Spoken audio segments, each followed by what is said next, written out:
Well, I am going to go ahead and get started. Ginger, is everything looking good on the back end? I think so. If you Oh, have any questions, just pop it into chat or whatever Melanie says. pop it into the chat works for me. Okay, well, a little bit of housekeeping before we got started in case you were not at the last session. Um, This Zoom, if you do Zoom very often, is a little different. There is a Q&A button to respond to or share questions. So maybe if it's not like a question I just asked, it might be just a general question. You could put it there. Ginger will monitor that for me and she'll interrupt if it's something that I need to answer for you, which I totally would rather do that than just keep on my spiel. And then there's also our chat where you can just participate in things I'm saying or just chat your thoughts along the way. That's cool too. I think it's very nice to be able to kind of turn and talk with each other in the chat. And if you want closed captioning for this session, you can enable it with the show captions option. And we're looking forward to spending this time with you. I'm super excited about this session today. My name is Melanie Sutherland. I'm a TCI customer consultant. I was a classroom teacher here in the state of Florida, even though I grew up all over the United States, lived in Kentucky, Illinois, Virginia, Louisiana, lived everywhere, but my adult teaching career was in the state of Florida. But I have retired to Orlando, Florida, and I'm so lucky to be working for TCI because that's what I used in my classroom. Um, I asked my company TCI to do more with K to 5 teachers in literacy. And there were so many things that I used in my classroom from TCI. And I think that it is just something that gets forgotten about, that there are things there. I remember when I first got the journals in my classroom, I didn't know a lot about TCI, but I was like, what is this? Is this actually something the kids can write on? They can use their reading strategies. We can have an engaging, colorful text. So I was sold immediately before I knew anything, before I had any training, just as a K to 5 teacher. So I hope I'll be able to share some ideas with you. I also know that the unique thing about us, um, which I feel like that K to 5, the K to 5 kind of special issues or things that need help are creeping into middle school, right? We have so many students that need a lot of support even going into middle school. So maybe there's some helpful things here too. But I'm hoping you'll take what you get and let me know what you're thinking, what you want to know more about, and what we can do more to support you. But I'm happy to be here with you today. And like I said, I'm happy to have my friend Ginger here with me. So just to kind of give me a little bit of a litmus test for how far I should explain things or go into things. Tell me a little on a scale of 1 to 5, how well do you know TCI? Are you just getting it in your district and you don't know much? Are you pretty comfortable with it? You've been using it, maybe don't get to use it as much as you want because of your pacing, or have you been doing it forever? You could literally come take over if I pass out. Like, where's your level? Drop it in the chat. Ginger, I've missed a lot of it. So if you maybe can kind of give me what you're seeing a lot of, that would be helpful. But I love your answer, Aaron. 5, but always looking for new ways to use it. I think there's a large mix in here. I do see a lot of ones and I do see a lot of fours and a few fives. Okay. So maybe more on the newer side, I would say. Okay, perfect. Okay. Well, just know I am going to try to pop over and explain things as much as I can without running out of our time. But if you feel anything lacking, like I want to know more about that, or hey, I didn't understand this part, you can always reach me or any of us at TCI at info@teachtci.com. We'll be happy to answer your questions. If you'll just say, hey, Melanie, she did this session, they'll actually just send it to me and I'll email you back. So feel free to ask any questions. Okay, so next question to kind of help me gauge what we're going to be talking about is how many instructional minutes a day or a week do you have for social studies and science? I worked for two very different districts in my career, and I had one district where it had a very dedicated time, 30 minutes a day, um, depending on what this lesson was. And then I worked in another situation where I was lucky if I got 10. I mean, 10 was stretching it a lot of times. So I have had the experience of both, and I feel like you have to work in what you have. We have to figure out how to make it work. So in the chat, I'm seeing a lot of dedicated time, which is amazing. I feel like our intermediate teachers are getting that dedicated time to support those state testing mandates or district testing. Maybe it's the K to 2 teachers that are having less time. So this is awesome because there is more than you can even do in a year in the program. It's about getting to know it better, to know what to pick and do. So, did you see just in the bare glance I saw Ginger was a lot of 30 minutes and above, or did you see even? I saw a lot of 45 minutes a day, but I also see some 45 minutes a week as well. So it Yes. seems to be quite a mix of how much dedicated time they get. Okay, awesome. And yes, Karen McMillan, I do know who you are. I did meet you years ago, and I think we're still friends on social media. So I'm happy you're here and I'm happy you're using TCI. Okay, so great. That's good to know. I feel like I don't care what kind of situation you have. This is our biggest issue as teachers, right? How will you do it all? How are you going to fit it all in? How are you going to meet all the needs? I'm not going to have all of the answers for you today. I wish I did. I wish I had like a little magic wrapped up thing I can give you, but I think this will help a little bit. So I'm just kind of share my thinking through this. This really applies to science and social studies or anything, but I'm going to give it to you like feel like zero here in kindergarten. I do feel that. I think this is going to help you, Kimberly. So with anything, it all goes back to that essential question. In social studies, it'd be the essential question. It might be for another content area.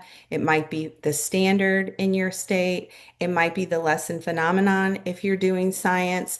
But that standard central question lesson phenomenon is your guide. If you're deciding, should I do this or this? Which one is going to help them more get to that? Or if you're deciding, which thing they need more of, which thing you should do before the assessment, those are your guiding lights. So I think that especially primary teachers, a lot of things are broken up smaller because of your age of students. And so it's a lot of choices.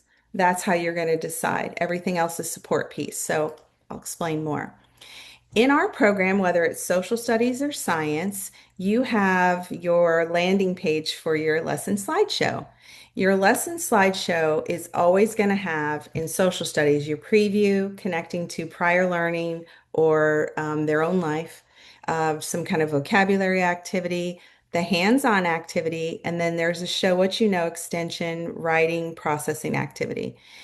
I'm going to tell you your must-dos are going to be your preview and your hands-on. Your hands-on activity is really not something you can change a lot, like it is what it is. If there's a lot of different rotation, you can make it a shorter one. Yes, every single lesson has a lesson slideshow. That is correct. Somebody just asked that. And the preview activity, if it says 15 minutes and you don't have 15 minutes, the way to do that and still have it be a must do is instead of look at it, why is it 15 minutes? Because they might be asking them to write something down. If I only had 10 minutes before it was time to go to lunch and that's the time I had, we were going to do it out loud. They maybe weren't going to write it down that day. So there's always ways you can adapt it and still do it, but try to make those your must do. If we put that on the lens of science, we are looking at observing phenomenon, which is a must do because it's setting you up for what they're going to learn in that phenomenon of the lesson. They're going to have to do the investigation, right? That's the must do with science. And then making sense at the end, coming back at the end. So, yes, the other things in here are important, but there's different ways that you can make some choices. And I'm just letting you know that you need to look at everything through the lens of the must do's, if that helps. Everything extra is good too. So, looking at it this way, not looking at the TCI slideshow, you have your essential question, which is going to lead to your lesson. That is your must do. That is the hands on, that is the investigation, all the social studies for those that are newer, All the social studies lessons have a hands-on component. That is the heart of TCI for kids to get up, experience, stand in the shoes of it, understand, walk in the shoes of the people that lived in history. So those are your must-dos. And then everything else is support. The reading is support. I'm not saying you're not going to do the reading, but maybe they listen to it out loud. The content support with vocabulary. Yes, there's activities they can do, but you can also introduce it along the way. There's games in there that are support. We're going to talk about all these more, and then writing. So think of those under the umbrella of content support, which they all support that lesson. But if you're only left with a short amount of time, then you need to make your choices about the content support. If you're one of those people that has that 30, 45-minute block, then you have a lot of choices. You have inquiry projects, you can dive deeper. But I would suggest to you, but this is your core block for support, and everything else you can pull into. There were actually a lot of things I pulled in for my students that were gifted that had to have alternate activities that I knew the whole class wouldn't be able to do, like the inquiry project, which we're not going to talk about today. But so, in the supporting content, after you've done your lesson and after you've gone into a lesson, um, these are the pieces that you would fill in with. Now, there were many weeks when I was doing a lesson, I had my slideshow, we did the preview, we went into hands-on activity, and a lesson is like a chapter in TCI. So, a lesson is going to take you minimum of a week for me because I had like 10 minutes. I would spend 2 weeks in a lesson. Some of you that have 30 to 45, you're definitely getting through in a week, but it's really up to you. So however you're spreading your lesson out, you're maybe have no other time to do these supporting content pieces, but you have the time in your literacy block. I think it's just a matter of what your literacy block looks like, which is so different in every place, and I experienced that too. So our supporting pieces are going to be your show what you know, which is always going to be writing. There's your lesson games. There's your primary sources, and then there are your explore areas. These are all extensions. And someone just asked, how can we plan for reteaching if there are gaps in the processing piece? This is a really good question. There were some lessons where I didn't need a lot of support pieces, and the kids were fine with the me doing the must do's and doing just a little bit of support. But then I'll just use an example. I don't know what it is. I don't know if it's because kids nowadays maybe aren't getting like a physical allowance with like dollar bills and coins. Maybe their parents are just like, just counting it, or I don't know what's different, but they had a really hard time understanding the economy lesson, like the need and the demand. They just had a really hard time. So if this vendor needs something, what is the demand? If only a few people need it, like that was really hard. So the reteach, yes, it's very tricky. So what did I do for that? I used it in my small group reading. I pulled some parts of those lesson. I had to either decide to do a part we hadn't done in the whole group, or I pulled the reading part with the reading check, and I'm going to show you some examples over to my small group reading because in the last district I worked in, it was mandatory that we have centers and do small groups. Not that I don't think small groups are amazing. I do, and I was glad to have that. But I know some people don't have that. But if you're able to pull them over into a small group during reading small group or intervention and pull the section of text and even do it just like a reading, a main idea, a problem solution, and you're talking through the content, but you're doing the reading skill practice. It's just another opportunity for them to process and understand the content. So let's talk a little more. I think it'll make sense. But these are the pieces. So knowing that those are the pieces, just for my friends that are not as familiar with TCI, if I'm in a program, this is our program, K to 12, it's going to look just like this when you log in. This is the teacher license. The students see the same thing. The only difference is you can control what they can get to. So if you go to any lesson, here's where I'm coming to the unit to plan. Here's all my extras. There's digital copies of the social studies stories, which if you I actually used it for quite a while before I understood what those were, but they're actually content stories having to do with the topics in this unit. And they're used to support not only the content, but the inquiry project. Those are great to do for small group readings. But anyway, lots of extras and libraries here. But we're going to go just straight down into a lesson so we can see what we're talking about here. So if I'm coming to the lesson, I can always, when I'm planning and deciding what that's going to look like, because I know they're going to have that preview. Here's what it looks like in the teacher plan, the vocab, the hands-on part. I can go over and look at it in the teacher material if I don't have a student journal, I mean the student material if I don't have it at home with me. And I can kind of see what that activity is going to look like in print if I want the kids to do it in print. Do I want them to do this? I might not have time during my social studies block. Could I have them do this during their listening center time and reading? Because this activity is listen to 3 audio clips. You will hear immigrants telling about a small part of their stories. Record the questions you have about immigration. That's a great activity to do. They can listen to it over and over. They can do it independently. So that's just an example, but when you're looking at the activities, they would all be, this is what we were looking at right here, all these support pieces, they would be directly under the lesson. Here's the slideshow, and then here's all the extras, scrolling on down. This is extras right here, primary sources, exploring more about the content. But these pieces, this is going to be your writing.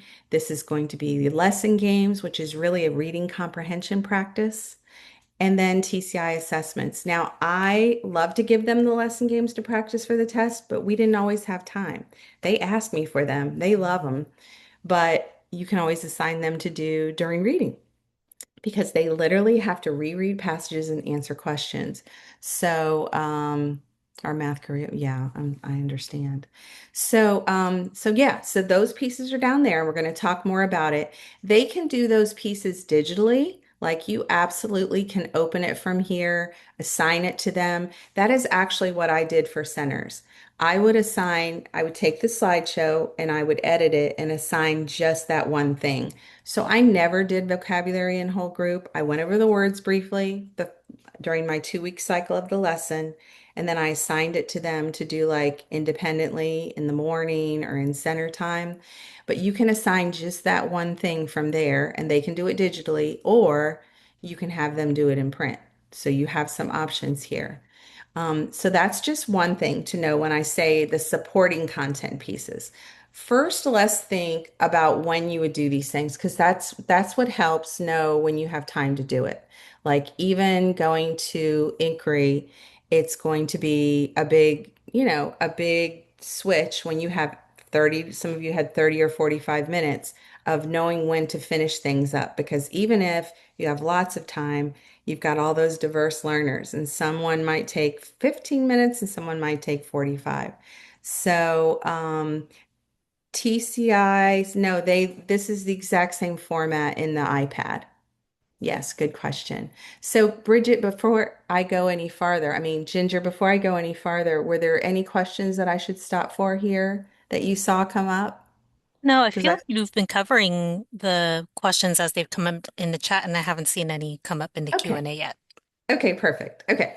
So here's some opportunities that I had to use, sometimes not at some schools, sometimes at other schools, but just ideas to think about. Bell work. I have had schools where the kids all walk in at the same time. The last school I worked at, there was like a 20-minute window of kids scraggling in.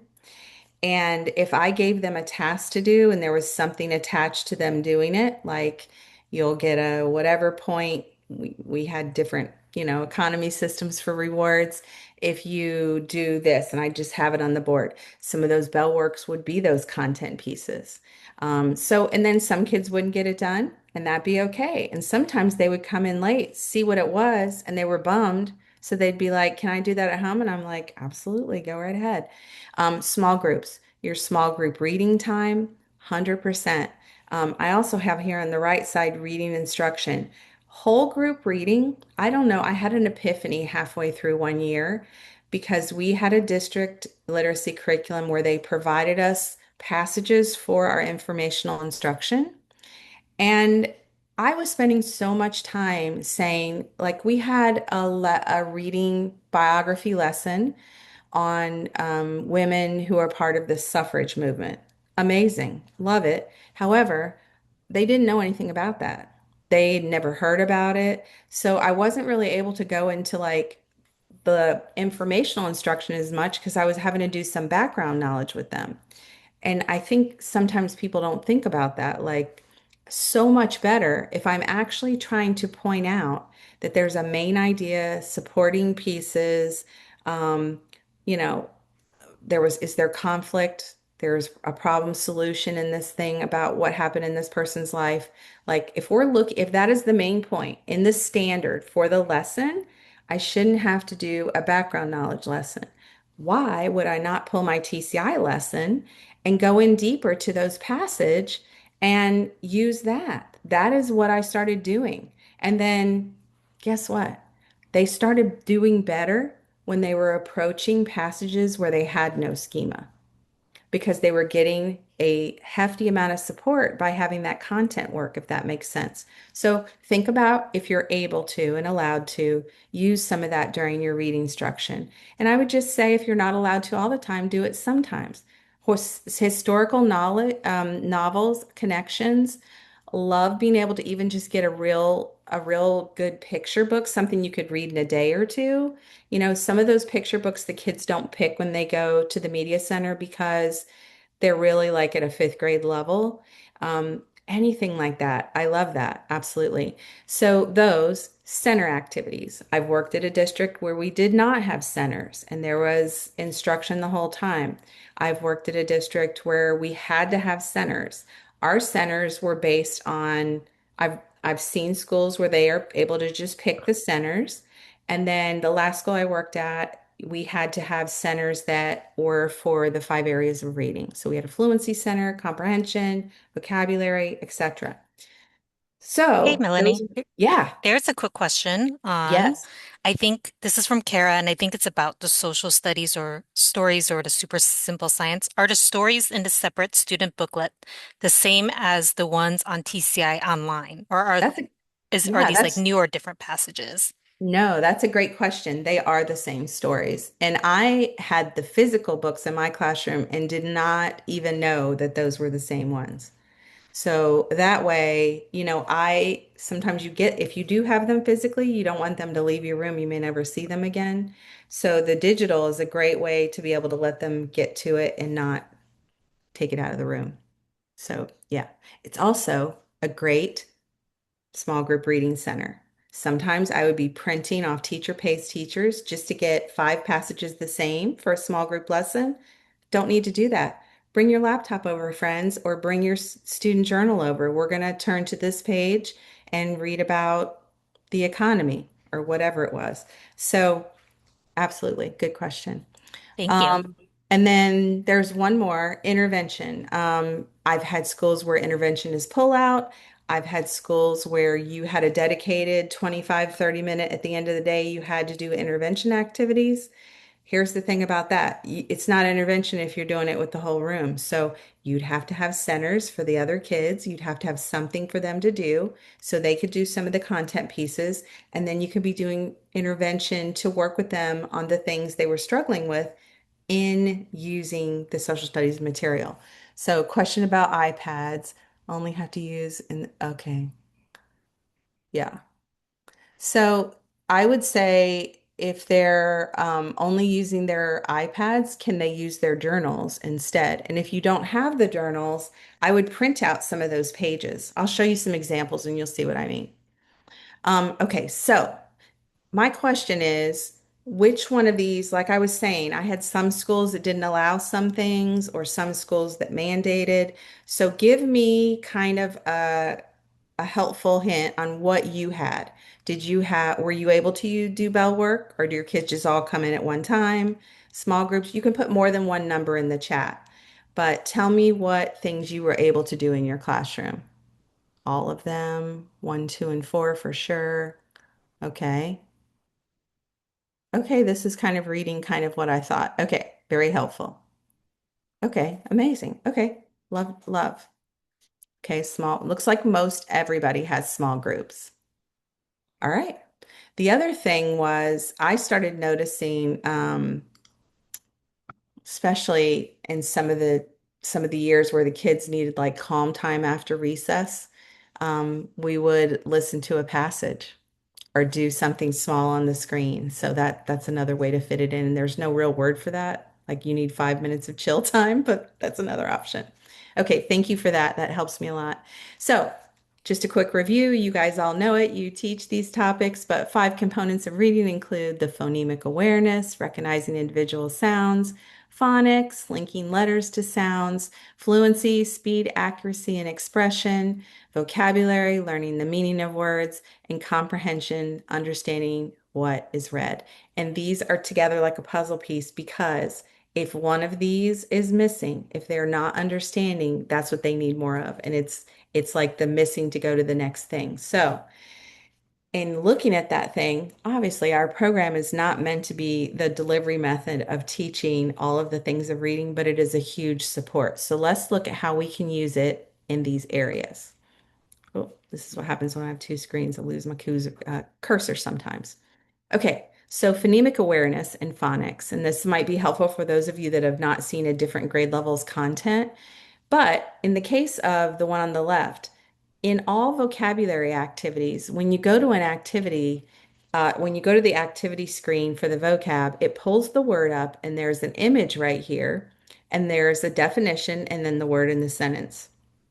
When you click the picture, which I didn't know for quite a while, but when you click the picture, it will become almost full screen. There's also a little toggle button right here to go up and down and go in even tighter. So my students love to be like a detective and look in tight at things in the picture.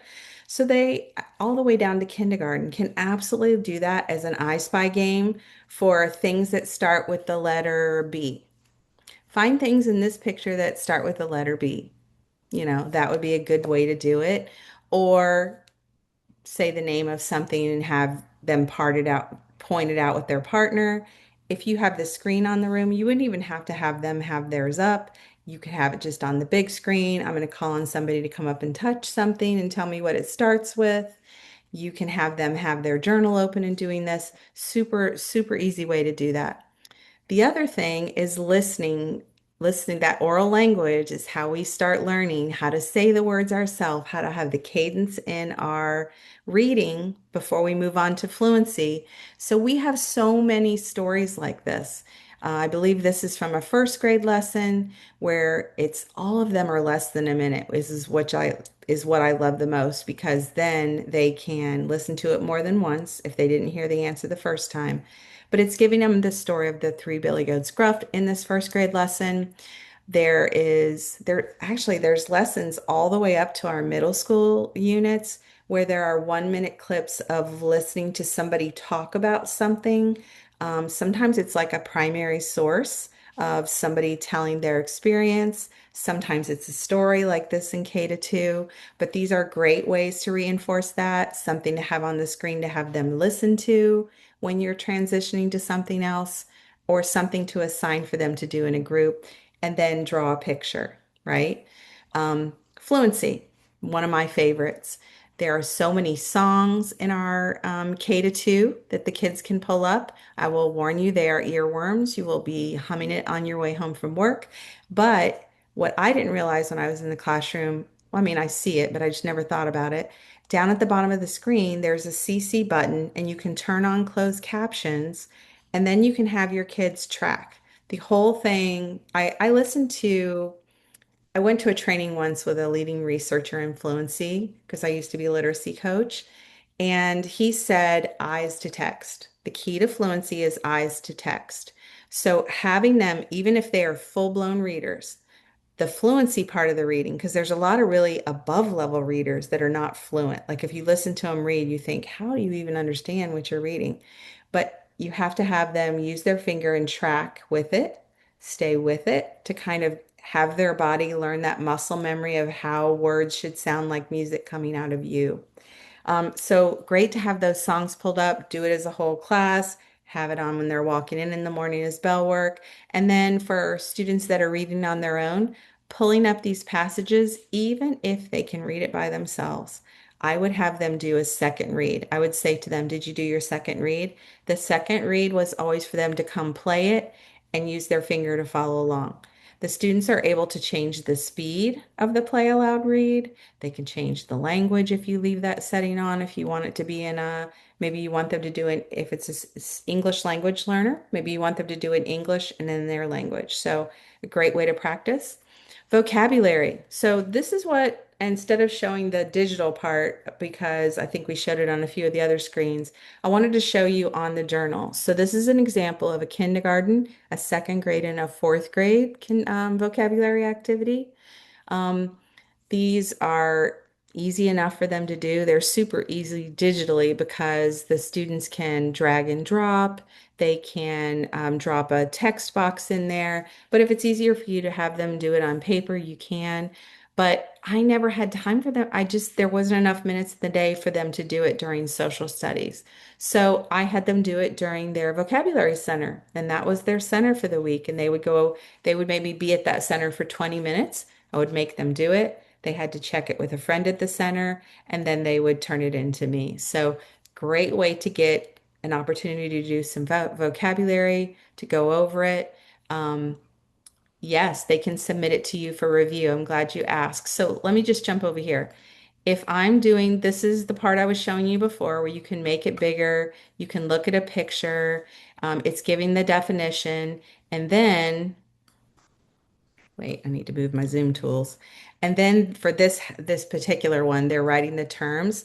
Anything on this table in a blue box can be submitted to you if you assigned it to them. And then you would be able to view the whole class to see if they were done. I did a lot of things on paper in the beginning, and then I started realizing, oh, if I assign it to them and have them do it online, when it's the next week and I'm trying to figure out centers, I can pull up that page and just scroll down and see, did half of them finish it? Did a couple of them finish it? Okay, we need to do this again. Or if there was just this one student that was never actually finishing things, I could be like, come over here, little friend. I'm noticing, I'm watching you. And then it really did help a lot. So, yeah, you have the two options. You always have the print or the digital. So, good question. This is an example of the drag and drop. If they do this, it's going to give them immediate feedback. They would submit it, it would tell them, and they can actually correct it. You have to assign it. You have to assign it to be able to see it. I think you might be able to see it either way, but I just assigned it. Yeah, and it's not hard to assign it. You would just go in and click, click assign. On all of the slideshows, which let me go back to the beginning. Not before you open it, on the home page in the slideshow, which I don't know why it's not letting me go there. Here's the slideshow we were just looking at. I'm going to go over here and create assignment, and I'm going to uncheck all those things, and I'm just going to check vocabulary, and I'm going to pick, I don't have a class in here, but I would pick the whole class and assign. Less than 5 seconds. And then it's assigned and I'm able to view it. So super fast. So whether you prefer the paper or the digital, I really, very welcome. I really learned to love the digital because do you know what? Can we all have a moment here? And maybe it's just me. I carried a lot of things in a tote bag home on the weekend that did not get touched and came back on Monday. So I really, I really do appreciate. I felt like I was on it with the scroll. So thank you. Appreciate you making me feel like it's not just me. Thank you. Thank you. Okay. So comprehension. Now, I think everybody knows there's the reading. You can see it in the student journal. Thank you so much for making me feel better. Um, but I did not realize for a while, just because, like I said, I had to use it before I had any training, that all of these reading pieces that they're reading in the journal, they're in the slideshow. They're going to have an opportunity to read when they pull up the slideshow. But when you go to just the reading part, like if you just wanted to assign the readings separately, at the bottom, they have these reading checks. So I wouldn't want to take time in the middle of a social studies lesson to do a reading check because I think that that's an independent activity. However, it's a great bell work, intervention, small group work. When I had a small group at my table, I would have maybe six kids, and I'd have three of them start doing it on their own, and I'd have these three read out loud to me, and then I would switch, and then I could kind of get some answers because they're always short. They have to give an answer, they submit it, you can see it on your screen, or they could just turn it around and show you because it's a small group. But yes, you can make groups for assignments. You would just pick the students instead of the whole class. Yep. Absolutely. And like I said before, I was doing the inquiry project only with my gifted students. So when I assigned that, I just like self-selected the kids that would do that. So absolutely. Yeah. Good. Okay, so these are examples of what that would look like. This is obviously my primary students would be looking at pictures, which picture shows the globe, and then higher, so they're very age appropriate. Lesson games. Lesson games are going to be a game changer if you want some comprehension practice as well. I did assign these mostly for bell work or for them to do at home just because of the lack of time. But if you have time, it is truly not just a game. It is something that's going to be questions that are helping them for their assessment. And then language support for those of you that might not know, in that reading section, they can change it to their own language to be read aloud to them or to be changed to their language. Or if it's a student that's transitioning to do more English, they can use that as needed and you can give them that autonomy. Um, Quite often, when I was having my whole class do things on paper, I had a few students that knew we had a contract with, they could just look at me and point at their laptop, and I would be like, yes, you can pull it up there. So they knew they could go get their support.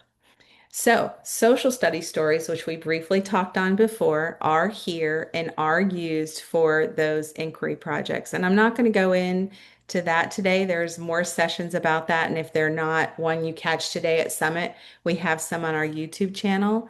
But it's pretty self-explanatory. It walks you through it. I, I I think for those of you that have 45 minutes, and if you're doing it for more than a week, you definitely have time to go into one, and it's going to be great support for your kids. They're going to love it, and they have to go read these stories to be able to answer these questions. They're getting extra content. Um, and so I think it's very helpful. And then if you're just looking for them to have like, sometimes I had kids that wanted to do partner reading and they couldn't find two books in the room, like in just my fun library around the room that were the same. And I'd say, pull up to your social studies stories. And they'd be like, oh, we can do that. And I'm like, it's reading, isn't it? So it's a great thing to use.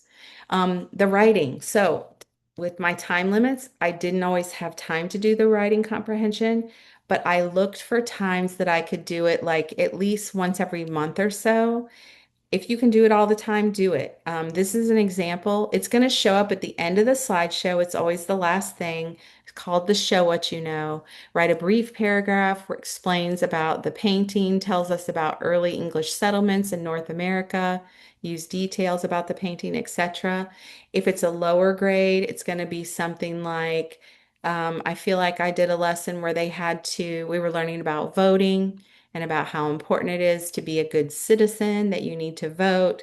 And they had used our drawing tool to open it up and create a sign that would encourage people to vote. So that is a great processing extra piece for them to do as well. So, also another way to support writing is the activity notes. If you're crunching for time, you're going to do this orally. I ended up having to do a lot of this orally where they would role play and act it out, which is a great processing piece. It actually is a great reflection for you of how the lesson's going. Because I have done this before and thought, okay, we're ready. Who wants to be the storekeeper? Who wants to buy the apples? And then I was confounded when there would be one or the other that would be like, I'm like, well, what do you say when someone wants to buy something? Where do I find it or how much is it? But just simple things like that. They have to understand that stuff, right? Before they could talk about the supply being high and the demand being low. So, acted outs are great to let you know where you need to provide the support for them to understand and get where they need to be. So, if I felt like I had done the processing piece, and this I would say is probably for my friends that need extra. And I had done the processing piece, we did the lesson games, but I needed like something for their writing center that week, or maybe something to send home, to practice for their assessment, but I didn't want to assign them a bunch of nonsense work. I'm not a busy work girl. But if you have never gone in and created an assessment in TCI, you can use all of our assessments or you can create one from scratch. Just for a time, I'm just showing you a screenshot. When you create one from scratch or use one of ours, you can still edit it. You can take all of the questions out except one or maybe two and just use that one or two as a little writing assignment. It doesn't have to be a test. It's just in our assessment area. And you can see if I give this as an assignment, imagine you're a mosquito living upriver, blah, blah, blah. This is going to take them a little bit of time. My favorite thing about our assignments, and that's why I would prefer to do ours than make one up out of scratch, is it always gives caveats. There has to be an explanation of why they came to Jamestown. There has to be a description, blah, blah, blah. So I would use those as do you have every dot? I would make them let their partner read it, and their partner would have to put a check. So they're processing again. And let me tell you, the partners are harder on it than I am. The partners are like, that doesn't really describe the surroundings, you know? So they actually do so much better processing with each other before it gets to me. But this is an amazing way to keep going with that. Hey, So Melanie, yeah, before you yes, hop on to the next slide, or can you go live and yeah, share yeah. the translation tool? We have a Oh, question the about how translation. to, yeah, how Yeah, to check the translations. yes, She's only seeing Spanish, so she wanted to know how to see other yes. languages. Good question. Thank you for asking me. And sorry if I feel like I'm going fast. I just don't want to run out of time. But I do want to answer your questions, so I'm happy to stop. So this is probably the one you're familiar with, where you can click down here and change the whole platform to Spanish. But we have a newer tool that came in the spring where you can highlight the text, could be the whole text or just a little bit, and go up here and you pick a language. So I could, well, I don't want to pick English. Let me pick Finnish. And it's going to pop up in that language, and you can either, student can read it or play it. Yhdysvalloissa asuu ihmisiä monista eri paikoista. And so because we just implemented this a few months ago, we are adding languages all the time. I've had probably three different languages in the last 3 months that I've given to our team that have been implemented. And a game changer, right? Like, absolutely. And I think another thing that maybe if sometimes I have districts tell me, well, all of our students speak English. But when I say, well, do all your parents speak English?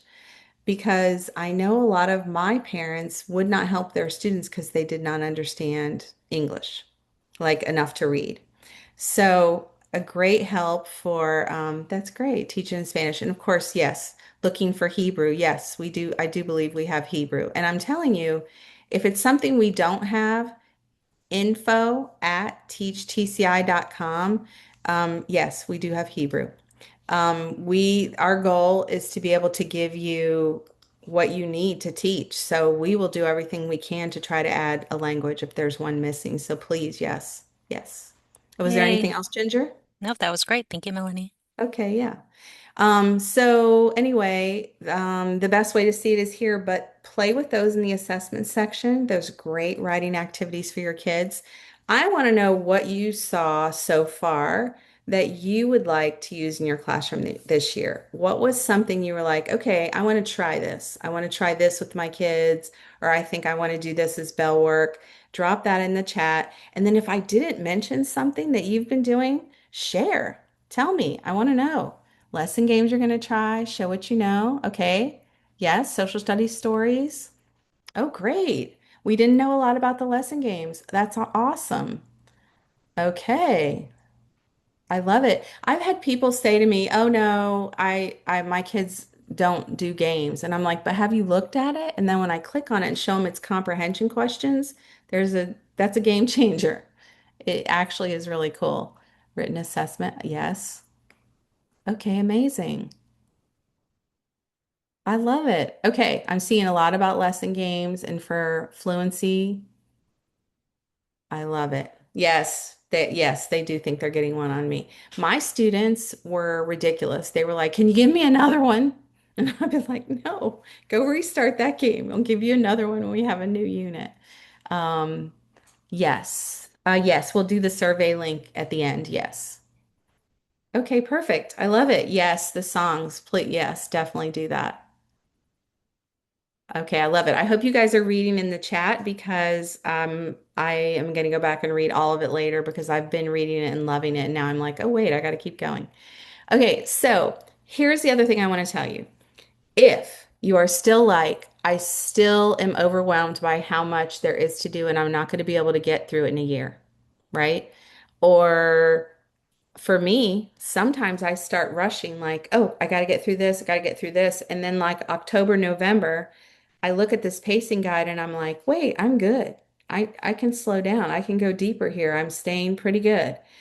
If you have an impossible amount of time and not enough time to do it, then what you're going to do is go here in your platform, go to this support button, go to the pacing section, and scroll down to, I don't know if you realize this, but when you go to this section, it's going to give you every single program we provide.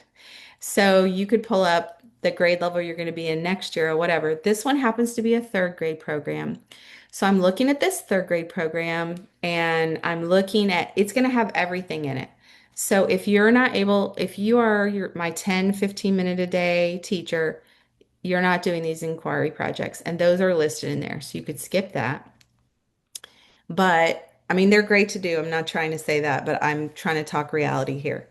So if I'm looking at it's October and I should be on lesson 4 and I'm not, if I'm on lesson 2, you might want to sit down with your team. I literally had to do this with my team and say, guys, let's look at the year. What are the most important lessons to us? These programs are 100% aligned to your state standards. They're covering your standards. But you're not a magician. If you're not given enough time in the day, you're not going to be able to do it all. So you might have to pick what are the most important things. Jumping around, probably not the best. Probably better to pick your must-do units. So our units are all in, this is what it's going to look like, I believe K to 4, K to 3 for sure. There's geography, history, economics, and civics. So you decide which are your must-do units and start with those. So like if you're going to run out of time, I would say, history is probably pretty important, geography. So you decide, maybe you're putting, I'm not saying to, but maybe you're putting economics fourth instead of third. You could do that and it would still make sense. You wouldn't want to take lessons out of units in order, but you could put it at the end by using your pacing guide and say, hey, unit 3, we're going to do 4 next. And that will kind of help you because it's going to be better to do it with fidelity for that preview and lesson to make sure that they've answered that essential question, they understand the topic. This goes for science too. It's in the same place, everything's the same. That is going to give you your permission for what's next, okay? And what to do. My permission to you is you're going to do what's best for your kids. And I hope maybe just kind of give you some ideas and inspired you to help you do your job by being able to find some ways to do it other parts of the day. And I hope that helps. So we are almost out of time. So I want to come here. We are here to support you. I already told you you could reach us at info@teachtci.com with any questions. If you mention this session, they will send the question to me. But we have professional development built into the app. That's right here at the top of the app that you can get to. If you are not new to TCI, we have coaches level questions and they send a little swag to you in the mail. There's product updates you can sign up to. If you forget to do that on your homepage, watch out for this little present. It's going to tell you what's new and coming, all the new features, okay? The email is info at teachtci.com. There's a Facebook group. I usually see things in the Facebook as well. Facebook group as well. So if you have any questions, post them there. I've been looking at it today as well. We have a very active Facebook group. Honestly, I look in there and get inspired by you guys. So join that if you haven't. We're on social media, Facebook, and we have our regular Facebook, but this group is teachers. So you'll see stuff all the time. Yes, thank you, Ginger. So yeah, feel free to join those. Please jump in with us. And then don't forget this part, you could win a prize. So go post something about what you've been learning today on social media. Make sure you tag it with that hashtag teach TCI or not teach. I got stuck on the email. TCI Summit 26. Use that hashtag and you might win a gift card, which I hope you do because I know teachers can use money for their classrooms. So thank you so much for your kind words, everybody. I want to support you. I want to give you more information on things you need. And now I want to give you a way to your next session. So this is going to tell you that you would be going back to your link page for your session. And here are the offerings for the next session. I'm doing a session on building a positive classroom environment. But we have so many amazing people doing so many amazing sessions. So jump in and I'm going to go back to the survey. You can always go back to that join page. Hold on. Is the survey this one? Where's the survey, Ginger? The survey will actually be sent out at the end of the Oh, third period because, okay. it will be sent out at the end of the summit, not right now. Okay. Thanks, Mhm. Karen. Yeah, Gail. So they'll send it out to you at the very end. Okay. But in the meantime, you can, someone's asking for the support tab right here. You can go on social media, make a post, and then use that hashtag, and that will also get you in the loop for possibly winning some prizes. But here's that tab right here, support, and scroll all the way to the bottom. Okay. All right, guys. See you in the next session, I hope, and I hope you have a great rest of your day at Summit. Thanks for joining us today and giving us a little bit of your summertime.